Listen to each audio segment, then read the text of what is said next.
சொக்கனுக்கு பக்கத்திலே சோடி என்று வந்தவளே நூல் போடவையில் ஒளிஞ்சுக்கிட்டு நினைச்ச தாளம் போடணுமே.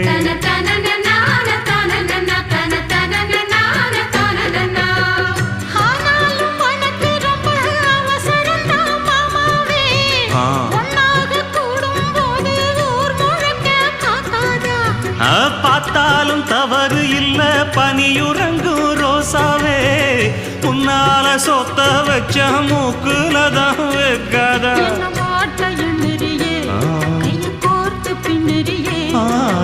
பாட்ட பாடி பல விதமாக சேட்ட பண்ணுறியே.